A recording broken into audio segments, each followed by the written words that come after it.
Hello YouTube, Michael with Victory Engineering here, and just wanted to give you an overview of our machine, Beulah, now that we are using it on a daily basis. So this is a 4x4 CNC router slash 3D printer. We wanted the original design inputs for this machine were to have a big 3D printer and big CNC router. So I'll discuss how each of those works here in a minute. So the frame is a 80/20 aluminum extrusion frame. The tabletop is a 3/4 inch MDF for now. We'd like to have an aluminum one later, but it's working for now. The only kit we bought on this machine was from CNC Router Parts, which came with this plate, this needle bearing here, the gear rack, and the die spring tensioner and cog gears in the back with the rubber timing belts. We use NEMA 23 stepper motors here for the y-axis. We have dual stepper motors in the y-axis. Got a NEMA 23 for the x-axis here, and up top a NEMA 23 for the z-axis. A lot of the parts on here are 3D printed that we used our friend's machine until we got this one built, just to keep costs down and because kind of a novelty to be able to make a machine with 3D printed parts. So our energy chain guides are plastic printed, our mounts up here for our z-axis motor are printed, our mounts for our limit switches are printed here. So just a lot of neat little ideas like that as we built this thing. The z-axis has a ball screw here, and that helped us save space there, not have to have another rack and pinion type drive. Also a little bit torqueier. The spindle is a 2200 kilowatt or about 3 horsepower air-cooled spindle. It uses ER20 collet system.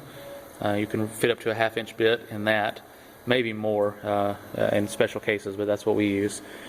Let me open up our guard here. Got a little 3D printed latch that snaps into the track of the 80/20.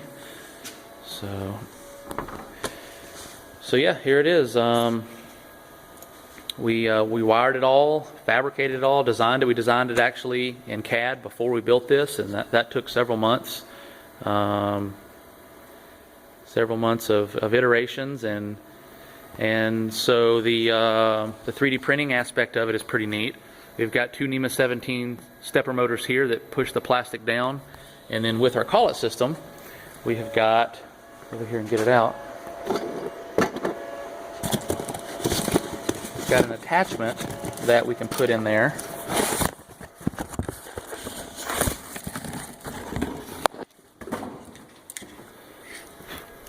It looks like this,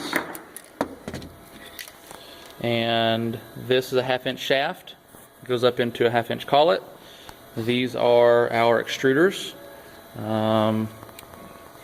Our friend did a great idea, or a great job designing these. They float with little springs so that if the heads, as they're pushing plastic out onto the table, happen to bump something, then it can have a little bit of give. There's an anti-rotation feature here, and that mounts up inside here. It keeps it from rotating, so that's a pretty good idea too.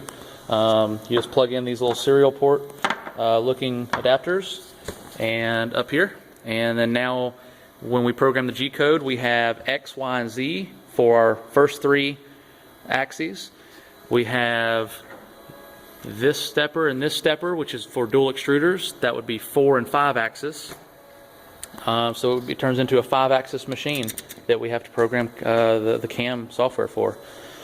So that's how the 3D printing works. Another thing that was very important to us is to have an industry standard software that runs this machine. We chose to use Mach 3, which is a universal type software for controlling the machine. It's very similar, but not exactly like what comes with a Haas or a Mazak. But this is the interface here. It tells you where all your coordinates are and tool information and all kinds of things about the G code. So with a simple push of a keyboard, we can go in X direction, Y direction towards us or away from us, and of course Z direction up and down.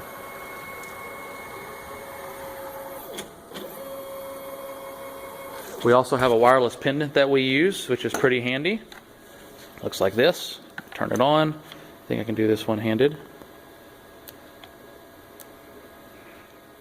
So if I rotate this, we can move in the X direction, Y direction,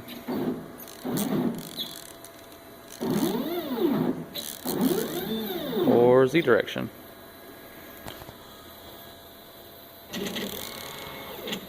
I can also control spindle RPMs with this, so it's pretty neat. It's a wireless solution, which is kind of neat. So all the plates are 1/4 inch 6061 plates that we either machined and or drilled and tapped for these. All this 80/20 we actually got on sale. This is all metric, and we got it about 50% off, so we ordered over 40 sticks of it to build this in different sizes and profiles and lengths. The rail system is linear IGUS brand linear rails. One thing that's very neat about this design that's not like on anything on the market is on the y-axis we have 2 rails top and bottom, so we've got 4 linear bearings. That's very strong as opposed to just a single rail overhung design. And on the x-axis, which is also very strong, it's completely boxed in.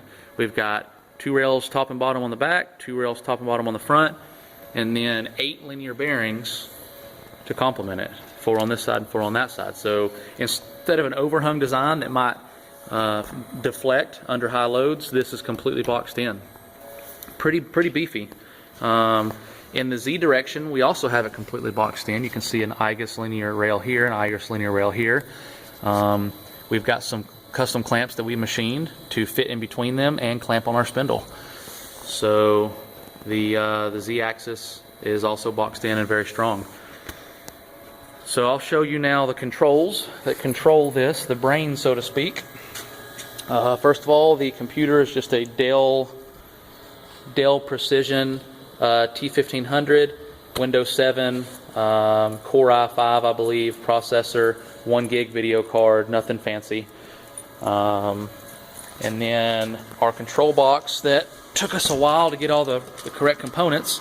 Sorry, I've got a flashlight here to kind of, well, maybe you don't have to see with a flashlight. So the VFD, variable frequency driver, is a Hitachi WJ200. It's digital and programmable. It also has a feature that pumps more juice into the spindle if it sees a certain drop in load due to cutting material. So that's neat. That's a really nice feature to have. That controls, of course, spindle RPMs. We have a Gecko G540 driver. If you can see that in the back. That controls our X, Y, and Z axis through Mach 3. The interface between our computer and that is this little guy in the back. It's a smooth stepper. It is simply a circuit board that allows us to it completes the bridge between our computer and our Gecko board via USB, and so that helps us there. Something else is our ramps board back here. RepRap, Arduino, Mega Pololu Shield, very common in a lot of 3D printers, if not all of them. And then we have a breakout board over here for our extra 4th and 5th axis up there for our dual extruders, dual NEMA 17 extruders. We have 2 power supplies, a 48 volt and 12 volt power supply, which helps to power all this equipment. So the latest addition to this is kind of in prototype phase. This is a jig or fixture idea we came up with. It allows us to put a flat sheet down and use some leveling feet to clamp down on the sheet. We can move this forward and aft. We can move this up and down, and it just allows us to hold on to a big flat sheet. Of course, in the G code, we have to make sure that it avoids these. These are obstacles that the bit has to avoid. So it moves up and around them, and then in the end you have to move your clamps and then finish cutting the areas that it couldn't get to. So yeah, this is it. We designed it in a few months. Took about almost a year to build it, just a little bit at a time after our 8 to 5 job at nights and on the weekends, and then We've started using it to do work, and now that we know how to make a machine like this, it's helped us make more machines. So thanks for watching, and talk to you later.